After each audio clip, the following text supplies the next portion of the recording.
Hello everybody, it's Lucy Wolf here, sleep consultant and author of The Baby Sleep Solution and all about the baby sleep solution as well. I hope that you're really well today because I wanted to talk to you about probably the biggest topic that I get asked about, which is early rising. And I mean that outside of when parents are struggling to help their children sleep better and more overnight. We often see a profile of early waking that leads to a real vicious cycle of exhaustion for everybody involved. So I guess first of all, early waking can affect almost any age range. There are definite cause factors that generally need to be addressed, and there also are some instances when the early rising represents something else that may be going on with your child, like teething or sickness.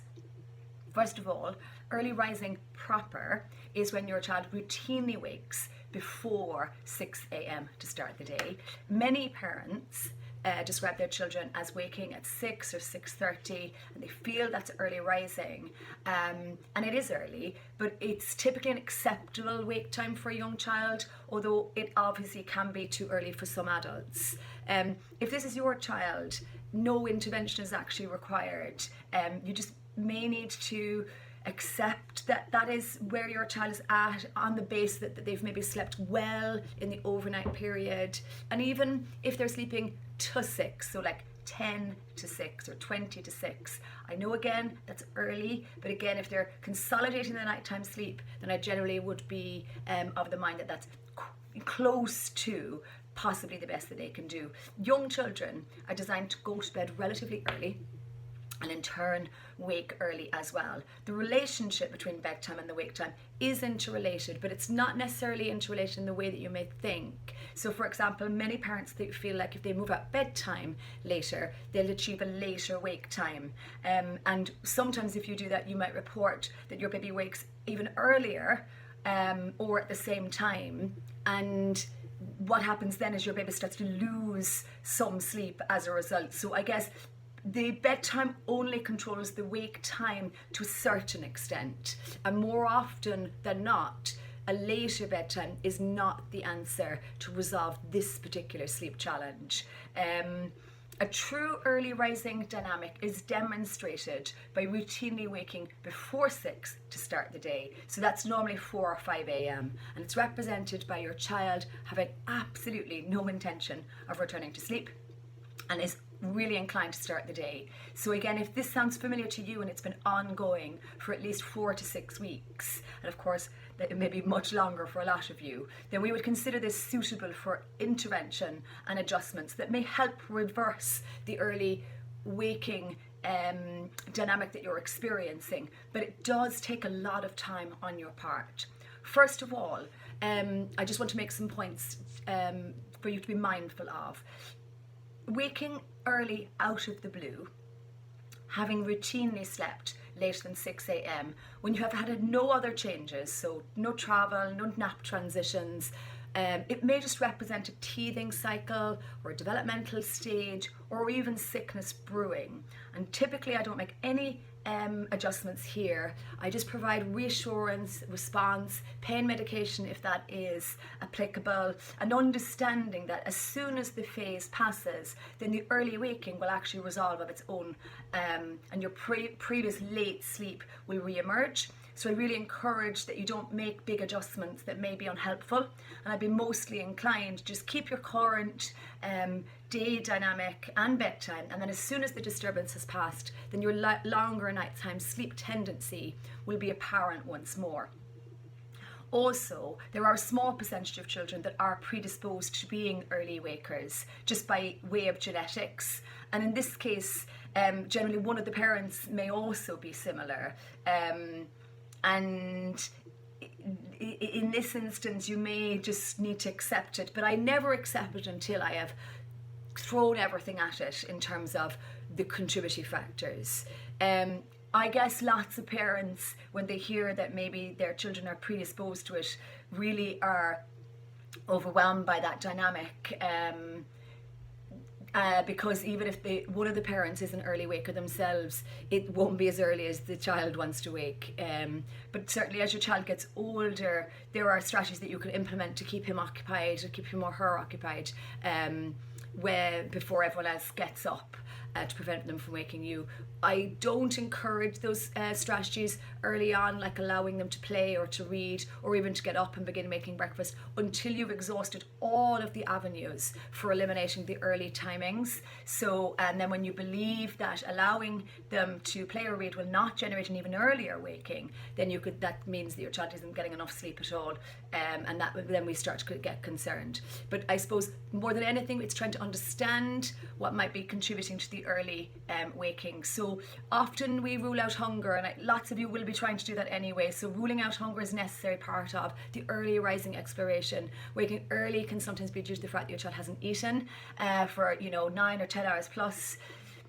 Providing milk here can sometimes help your child return to sleep if hunger is an issue, but providing a feed here sometimes can ingrain the waking, as your child can become almost conditioned to having a feed around then, and then often the feed is offered and the child still doesn't return to sleep, and yet the expectation of the feed becomes ingrained and the early waking cycle continues. So it's a tricky one.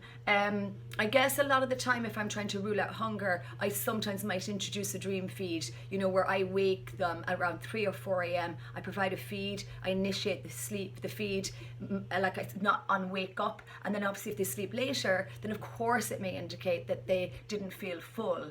So sometimes there's a little bit of exploration needed where that's concerned. And again, I guess always look at if your child is hungry. Yes, there's a long time to fast, but also you want to make sure that what they're eating by day is enough, so that the dinner in the evening time is a main meal, and that this can be your protein and carb based meal, so they can feel full for longer. But I also would be careful about stacking up the calories in an effort to try and improve your child's sleep tendencies. But it's a case of balance between everything and understanding how much milk and solid food your child actually needs. So it's just a case of maybe trying to undo that cycle or figure out that cycle.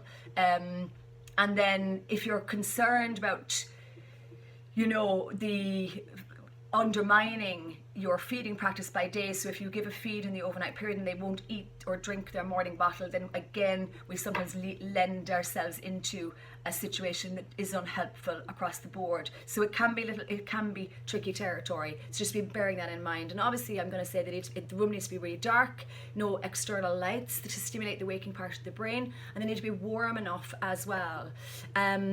And then I guess it's about turning our attention to, what happens at bedtime can undermine the morning wake profile. So if you're involved in getting your child to go to sleep at bedtime in any capacity, so that may even mean just staying, then that can actually initiate early waking, because if you're there at bedtime and they get through their major sleep cycles, they may need you there at 5 a.m, the hardest sleep cycle of them all. If they have a feed very close to sleep time, so close to sleep time is anything less than 45 minutes, again that might leave you exposed to the early waking profile.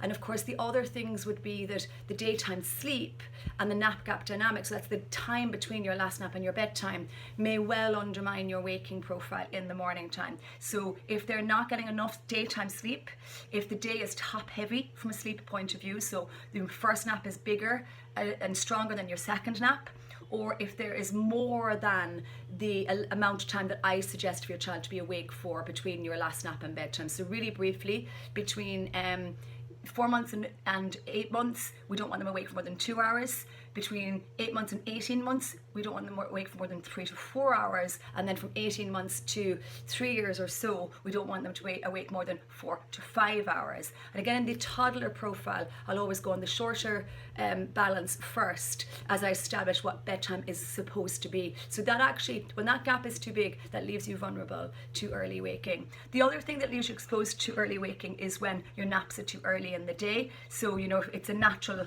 dynamic really. So if they're awake at 4 or 5, then sometimes if you're on 2 or 3 naps a day, your naps are in the 8 a.m s. So it's important that those naps get moved into the 9 a.m s. And if your child is on a single nap, if that nap is before 1, again, that actually supports the early waking. So it is important that the naps get moved into position. Now, you don't do all of that all in one go. You work through the adjustments and the changes, and then maybe after 2 or 3 weeks of, you know, making sure your bedtime sleepability is really high, closing the gap between the last nap and bedtime, getting them as well rested as possible, well then I would move the naps into position. And again, you can read about where the naps ideally would be in either of my books, but the second book, The Baby Sleep Solution, all about the baby sleep solution, covers this in great detail, because I guess I feel it's a big one that parents ultimately struggle with. So just going back over those items: dark enough, warm enough, quiet enough, feeding and sleeping balance for your child's age range, last feed at least 45 minutes or more between finishing it and being asleep, a formal bedtime routine, with little or no parental support. And again, if you're in the middle of the stay and support approach, then you'll be working your way through the stages, and make sure you do and you continue to, because you're looking to create that beautiful sleepability, being able to put themselves to sleep, which allows them to be able to put themselves back to sleep, specifically in the early morning. And then one of the most important things is that you are having a predictable response for the early wake. So you'll begin with the stay and support approach, and you'll probably stay in position 1 for the early waking for maybe even up to 2 to 3 weeks. So you're supporting them. But then after about 2 or 3 weeks, if the waking is still there, I might then start moving through the stages for the stay and support approach as well. And I think that's important that you work through the stages in order to eliminate the early waking profile. So I hope that's helpful. There's a whole chapter on early waking in my second book, All About the Baby Sleep Solution. And again, this particular book also helps to focus on not just the wake windows, but also the clock-based timings that we convert into when your child is generally sleeping that little bit better. And then that's about having the day laid out to support everything that you're trying to achieve. So I hope that's helpful, and I look forward to seeing you here again soon.